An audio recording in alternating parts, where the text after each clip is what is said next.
로마서 11장 33절부터 36절까지 함께 봉독하시겠습니다. 깊도다 하나님의 지혜와 지식의 풍성함이여 그의 판단은 헤아리지 못할 것이며 그의 길은 찾지 못할 것이로다. 누가 주의 마음을 알았느냐? 누가 그의 모사를 배우느냐? 누가 주께 먼저 들여서 갚으심을 받겠느냐? 이런 마음이 주에게서 나오고 주로 말미암고 주에게로 돌아갑니다. 그에게 영광이 세시에 있을지어다. 아멘. 오늘 하나님 앞에 모여서 예배드리고 있는 모든 성도님들에게 우리 하나님 아버지께서 주시는 주 예수 그리스도로 도는 은혜와 평강이 넘치기를 축복합니다. 오늘은 하나님의 영광이라는 제목으로 말씀을 드리겠습니다. 오늘 함께 봉독할 말씀은 사도 바울의 송명입니다. 송명은 하나님의 영광을 노래하는 찬송이지요. 우리가 매주일 부르는 찬송가 1장 만복이 그런 하나님 온 백성 찬송드리고 저 천사여 찬송할세 찬송 성부 성자 성령 아멘. 이런 찬송들이 바로 송명입니다. 송명은 헬라어로 영광이라고 하는 뜻을 가진 단어 독사와 그리고 말씀이라는 뜻을 가진 로고스라고 하는 두 개의 단어가 합쳐서 된 말인데요. 그 뜻은 영광의 말이라 이렇게 할 수 있습니다. 바울 사도는 지금 깊도다 하나님의 지혜와 지식의 풍성하며 하면서 하나님의 영광을 노래하고 있는 것입니다. 로마서는 16장으로 되어 있는데요. 여러분이 잘 아시는 대로 우리는 로마서를 크게 두 부분으로 나누어 볼 수 있습니다. 전반부는 1장부터 11장까지입니다. 그리고 후반부는 12장부터 마지막 16장까지이지. 전반부의 내용은 교리편입니다. 다시 말해서 신학에 해당되는 부분입니다. 하나님께서 하신 게 하나님께서 베풀으신 은혜를 말씀하고 있습니다. 유대인이나 이방인이나 다 죄인이었는데 하나님께서 예수 그리스도를 이 땅에 보내서 구원해 주셨다는 것입니다. 그리고 후반부는 생활편입니다. 이렇게 구원받은 우리가 어떻게 살아야 할 것인가를 말씀하고 있습니다. 그래서 후반부는 12장 1절에 그러므로 형제들아 이렇게 시작을 합니다. 그러므로 형제들아 내가 하나님의 모든 자비하심으로 너희를 권하노니 너희 몸을 하나님이 기뻐하시나 거룩한 산 제물로 드리라. 이는 너희가 드릴 영적 예배이다. 그러므로 너희가 하나님의 모든 자비하심을 받았으니 그러므로 너희가 하나님의 은혜로 구원을 받았으니 그러므로 너희는 이렇게 살아라는 것이지요. 그래서 우리 기독교는 그러므로의 신앙이다 이렇게 표현을 하기도 합니다.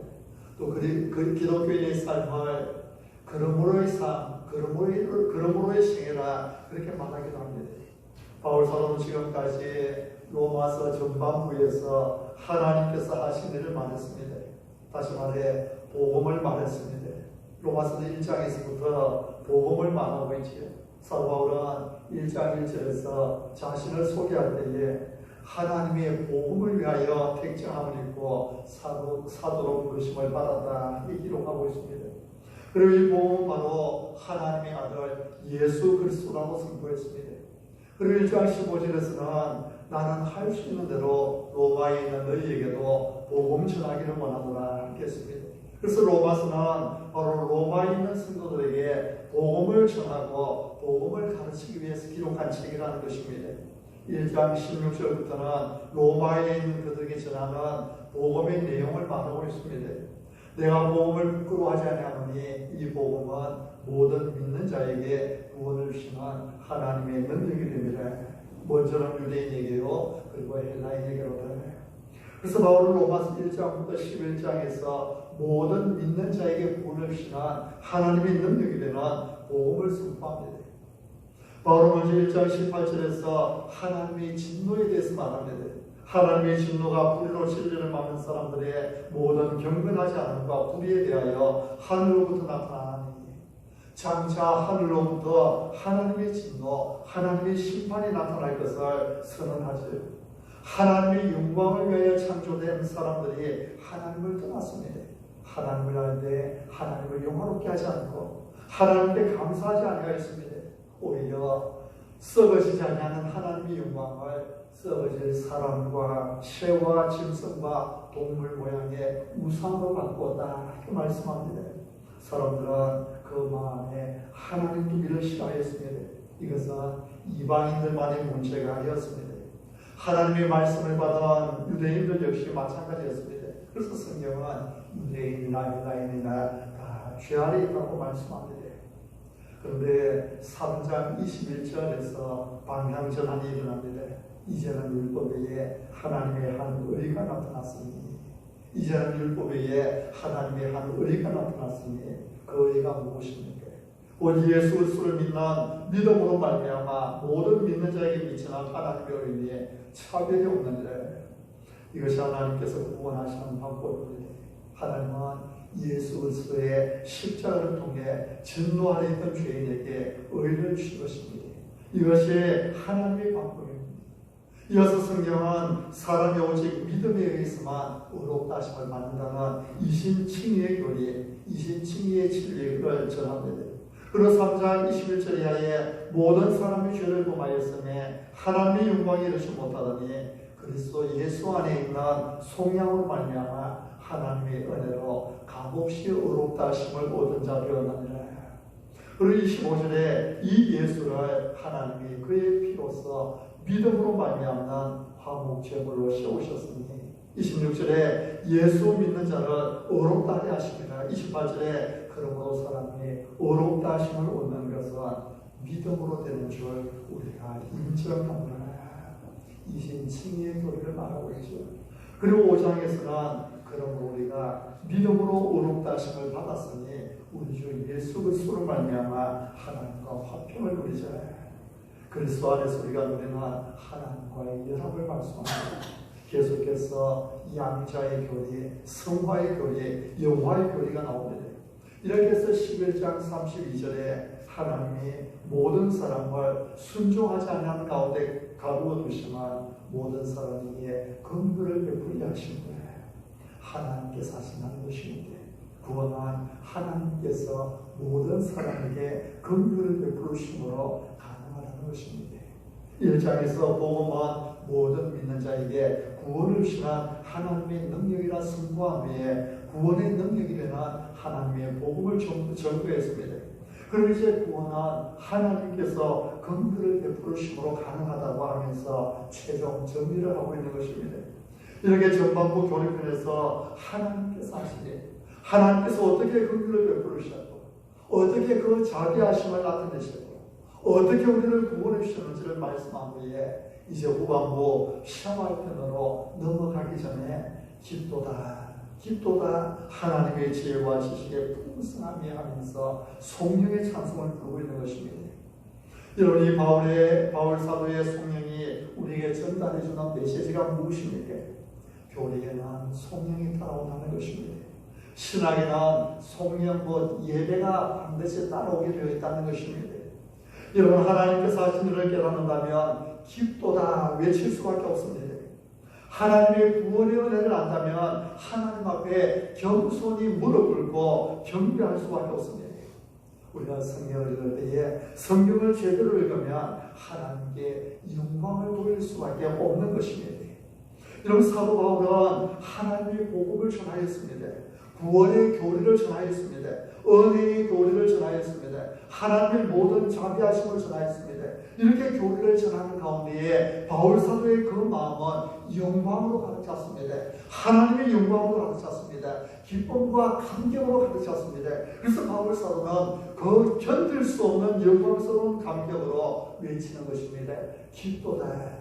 하나님의 지혜와 지식에 풍성하며 하나님의 그 은혜에 사로잡혀 하나님께 예배할 수밖에 없었던 것입니다. 죄를 구원하시는 하나님의 그 놀라운 지혜의 풍성함 앞에 무릎 꿇을 수밖에 없었던 것이지요. 사랑하는 성도 여러분, 여러분에게도 이런 은혜가 있기를 바랍니다. 하나님의 모든 자비하심을 깨닫고 하나님의 그 놀라운 은혜와 사랑을 깨닫고 깊도다 하나님의 지혜와 지식의 풍성함이요 깊도다 외치는 그 감격의 찬송, 감격의 송명이 여러분 마음과 여러분 입술에 있기를 바랍니다.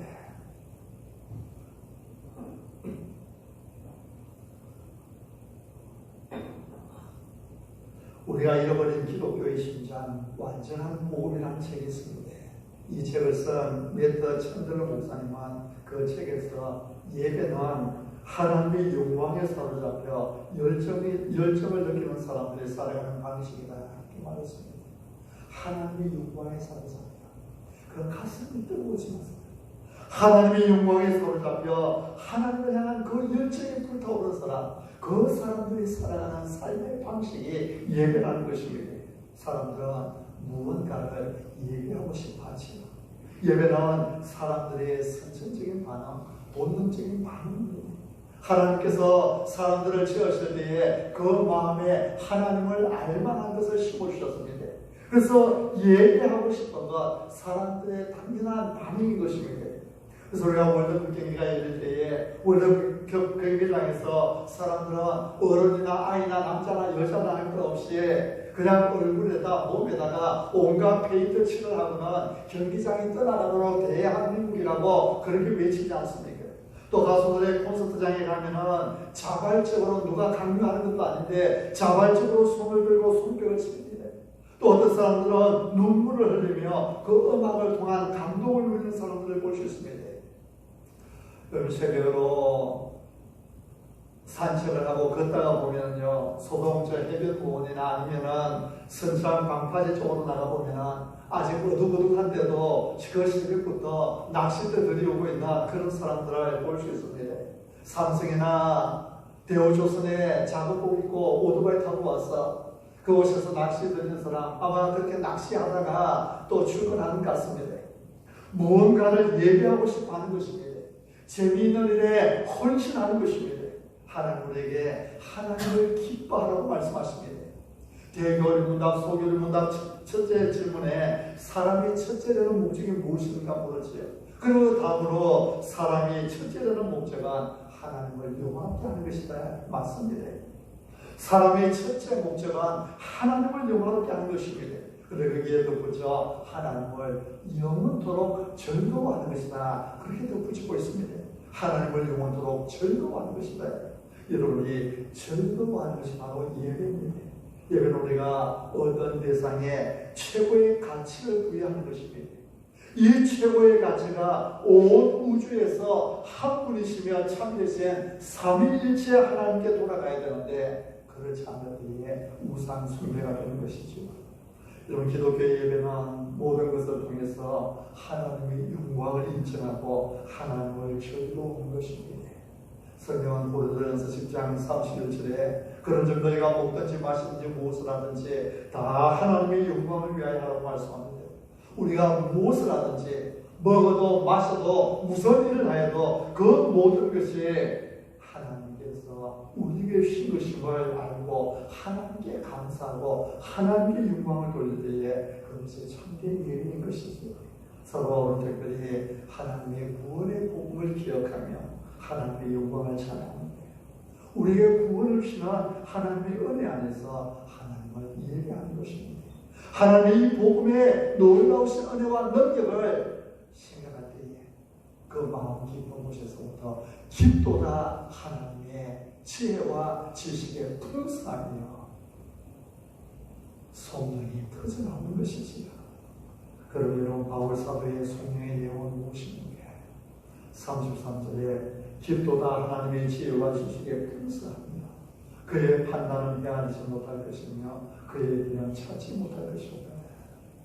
깊도다 하나님의 지혜와 지식에 풍성하며 여기 지혜와 지식에 풍성하며 밑에 보면 각주가 있습니다. 또는 부요와 지혜와 지식이와 이렇게 났습니다. 지혜와 지식에 풍성하며 한글계에 보면 지혜와 지식에 부요하며 번역하는데 이것을 부요와 지혜와 지식이요 그렇게 번역할 수 있다는 것이죠. 깊도다 하나님의 부요와 지혜와 지식이요.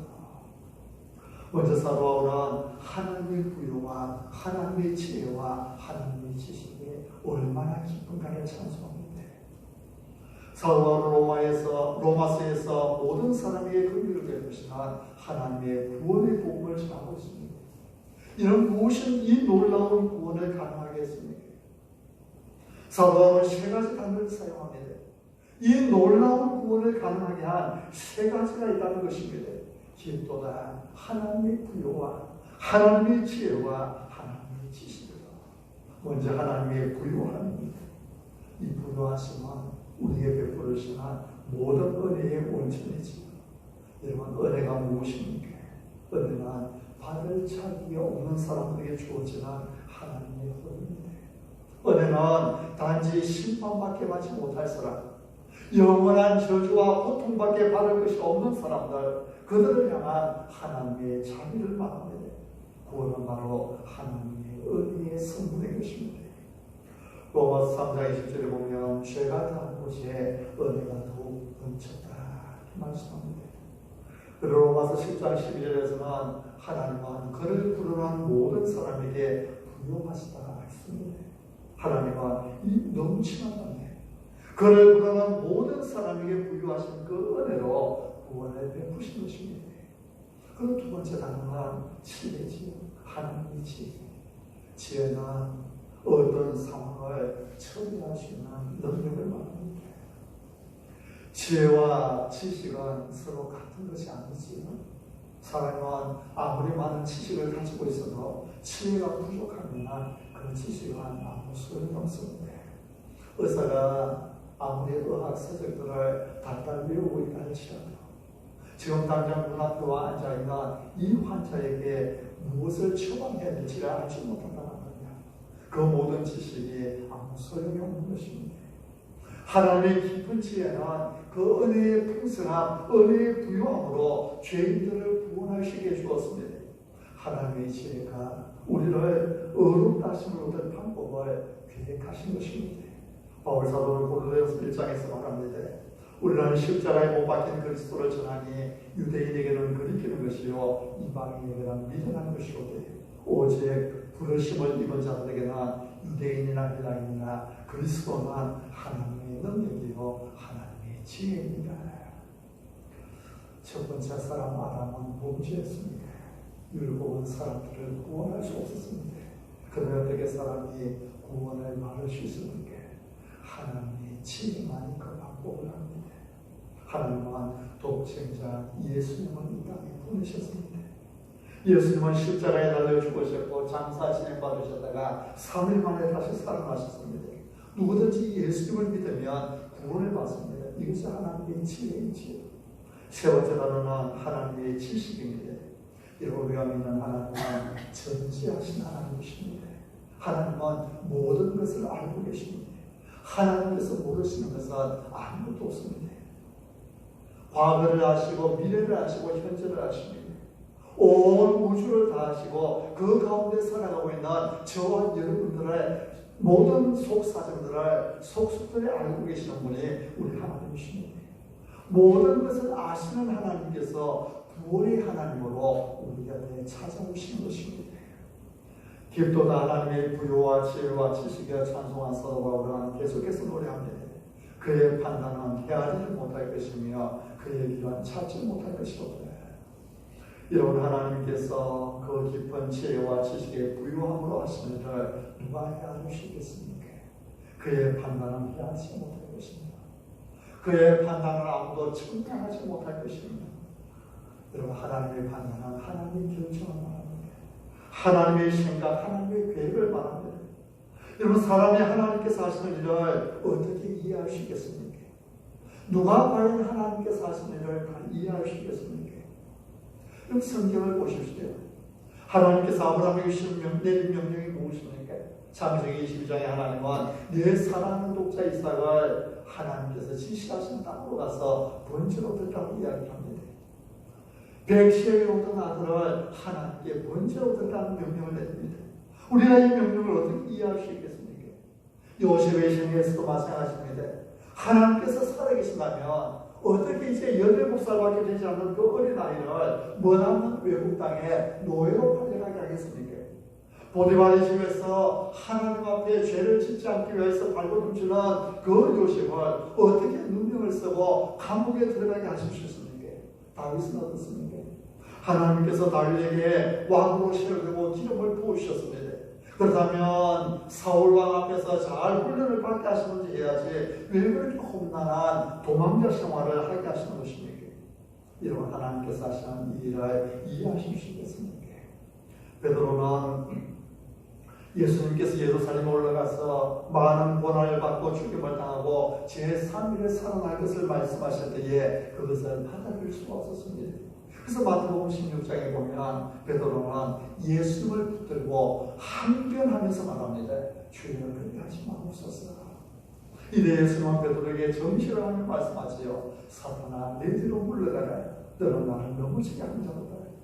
여러분 예수님께서 붙잡혀 고난을 받고 죽임을 당할 것을 말씀하실 때에 주님께서 하시는 그 일을 베드로는 이해할 수 없었던 것입니다. 오늘날도 마찬가지입니다. 왜 신앙인의 가정에 악한 일들이 일어나는 것입니까? 왜 신앙인들이 교통사고를 당하기도 하고 신앙인들이 중병에 걸리기도 하고 신앙인들이 실직을 하고 신앙인들이 어렵게 사는 것입니까? 그의 판단은 해야지 못할 것입니다. 하나님께서 하시는 일을 우리가 다 알지 못하는 것입니다. 코로나 사태 역시 마찬가지입니다. 처음에는 코로나로 인해 신천지단의 정체가 드러났습니다. 우리는 이를 통해서 하나님께서 한국교회에 너무나 큰 위해를 끼치는 이단을 적발하시고 그 실체를 드러내셨다고 좋아했습니다. 감사했습니다. 그런데 코로나 시국이 장기화되면서 이제 사회가 그 화살을 교회를 향해 돌리고 있습니다. 뉴스 시간마다 주일에 몇 개의 교회가 대면 예배를 강행했다. 강행했다는 단어 용어를 선택해서 계속해서 뉴스를 삽니다. 이 단어 선택이 별것 아닐 것 같지만요. 교묘하게 사람을 세뇌시킵니다. 교회라는 무리가 집단이 사회에 해악을 끼치는 그런 집단으로 세뇌를 시키고 있는 것입니다. 여러분 예배 시간에 코로나가 감염된 경우는 거의 없습니다. 특히 교회는 어느 집단보다도 자체 방역에 힘쓰고 있습니다. 그런데도 마치 교회가 바이러스를 터뜨리는 온상처럼 여론을 몰아가고 사람들을 세뇌시키고 있습니다. 그래서 지금 예수님을 안 믿는 사람들이 교회를 향해 가지는 막연한 적대감이 너무 크게 핀겨 있습니다. 전도를 막는 사탄의 간교한 계략들이지요. 여러분 교회가 이렇게 이유 없는 욕을 먹고 코로나 때문에 교회가 가장 중요한 사명인 전도도 못하고 있는데 하나님은 왜 이 일에 대해서 침묵하고 계시는 것입니까? 그의 판단은 헤아리지 못할 것입니다. 하나님께서 하시는 일을 우리가 다 알지 못하는 것이죠. 그러나 장차 우리가 하나님의 영광의 그 나라에 들어가게 될 때는 그때는 모든 것이 환하게 드러나게 될 것입니다. 그 모든 해답을 알게 될 것입니다. 여러분 마귀도 보십시오. 하나님은 왜 마귀가 존재하는 것을 허용하셨습니까? 마귀가 아담과 하와를 유혹하는 것을 하나님은 왜 허락하셨습니까? 하나님의 구원의 방법도 마찬가지입니다. 사람들은 자기 양심도 제대로 지키지 않으면서 예수님 믿는 사람들이 죄 용서 받은 기쁨을 가지고 찬양할 때에 기독교를 엉터리라고 비판합니다.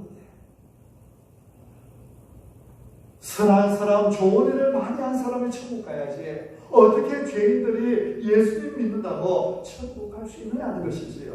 그런데 하나님께서 계획하신 구원의 방법은 무엇입니까? 착한 일이 아닙니다. 선한 일이 아닙니다. 오직 예수님을 믿는 믿음에 의한 구원입니다. 그래서 이해할 수 없다는 것입니다. 여러분 하나님의 판단은 아무도 헤아릴 수 없습니다. 고린도전서 1장에 형제들아 너희를 부르심을 보라 육체를 따라 지혜로운 자가 많지 아니하며 능한 자가 많지 아니하며 문벌 좋은 자가 많지 아니하며 했습니다. 여러분 최초로 구원받은 사람들이 헬라 철학자들이 아니었습니다. 땅끝까지 복음을 전파할 사명을 받은 사람들이 로마의 권력자들이 아니었습니다. 오히려 그들은 사회에 버림받은 사람들이었습니다. 그러나 하나님께서 세상에 미련한 것들을 택하사 지혜 있는 자들을 부끄럽게 하려 하시고 세상에 약한 것들을 택하사 강한 것들을 부끄럽게 하려 하십니다. 효율적으로 복음을 전파하려면 지혜 있는 자들, 헬라 철학자들, 로마 권력자들, 힘 있는 자들을 택하여 주셨으면 더 훨씬 더 효율적으로 복음을 전할 수 있지 않았겠습니까? 그러나 하나님은 그렇게 하지 않으셨다는 것입니다. 다소의 사울 같은 사람도 보십시오. 그는 교회의 핍박자였습니다. 그리스도인들을 잡아다가 가두는 일에 앞장섰던 사람입니다. 이런 사울이 그리스도인이 될 것이라고 누가 상상했겠습니까? 그런데 그는 그리스도인이 되었을 뿐만 아니라 사도가 되었습니다. 사도 중에서도 하나님 앞에 가장 귀하게 쓰임 받는 그런 사도가 되었습니다. 그의 판단은 헤아리지 못할 것입니다. 하나님께서 하신 일을 사람이 이해할 수 없다는 것입니다. 앞서 소개한 완전한 복음이라는 그 책에 이런 말이 나옵니다. 하나님을 파악해내려는 우리의 노력은 태평양에서 1cm의 치실로 고기를 낚는 것 같다. 1cm 치실 가지고 태평양이 아니라 집 앞 도랑에서도 고기를 낚지 못할 것입니다. 우리가 하나님께서 하시는 일을 다 이해할 수 없다는 것이지. 아무도 하나님께서 하시는 일을 측량할 수 없습니다. 그래서 우리는 하나님이 하나님 되심에 대해서 그것을 측량해 보려고 좌를 들릴 것이 아니라 두려움으로 경외감으로 하나님을 예배해야 하는 것입니다. 34절 35절은 하나님의 기쁘신 부요와 지혜와 지식에 대해서 다시 한번 강조합니다. 누가 주의 마음을 알았느냐. 그래서 하나님의 지식에 대한 강조입니다. 아무도 하나님 앞에서 내가 하나님께서 알고 계신 것처럼 모든 것을 알고 있다 당당하게 말할 수 없는 그 없다는 것이지. 지난주에 제가 완전한 복음을 주에게 읽었어요. 그 책에 자꾸 인용을 하는데요. 그 책에 보면 이런 말씀도 있습니다. 하나님은 모든 지식의 주인이시며 인간의 모든 지식보다 뛰어나시기에 가장 총명한 지성인이라 할지라도 하나님의 지식에 비하면 상대적으로 뇌손상을 입은 것으로 보입니다. 사람이 아무리 똑똑하다 할지라도 하나님 지식 앞에 갖다 놓으면 뇌손상 입은 사람처럼 그렇게 보인다는 것입니다. 누가 그의 모사를 지었는가? 그래서 하나님의 지혜에 대한 강조입니다. 모사는 충고하는 자죠. 조언하는 자입니다. 가르치는 자입니다. 하나님을 가르쳐서 하나님께 조언이나 충고를 하시는 사람은 아무도 없다는 것입니다. 하나님 그 기쁘신 지혜로 우리를 구원하시는 하나님이십니다. 누가 주께 먼저 드려 갚으심을 받겠느냐. 하나님의 부요하심에 대한 강조입니다. 사람은 아무것도 하나님께 아무것도 드릴 것이 없습니다. 우리가 가진 모든 것이 하나님께서 주신 것이죠. 그래서 우리가 할 일은 우리를 구원하신 하나님의 은혜에 감사하며 하나님께 영광을 돌리는 것입니다. 그래서 36절에 뭐라고 말씀합니까? 이는 마음으로 주에게서 나오고 주께로 말미암고 주에게로 돌아갑니다. 그에게 영광이 실시에 있었지만 세상에 존재하는 모든 것이 하나님께로부터 나왔습니다. 창조주 하나님이십니다. 그리고 주께로 말미암고 주님을 통하여서 존재합니다. 유지하여 나가시는 분, 지켜나가시는 분, 보호하시는 분 하나님이십니다. 마지막에 하나님께로 돌아간다. 그래서 우리가 할 말은 그에게 영광이 셋이 있으시오다. 하나님의 영광과 구원의 은혜를 아는 사람이 하려면 오직 한 가지입니다. 하나님 앞에 엎드려 기도하라. 하나님의 부요와 지혜와 지식이여 찬송하며 하나님을 예배하는 것입니다. 구원의 기쁨과 감격을 가지고 하나님 앞에 엎드려 그에게 영광이 셋이 있어지어다. 하나님께 온전한 영광을 돌리는 사람은 예배자로 세워지거나 우리 모든 성도들이 되실 수 있게 할 바랍니다.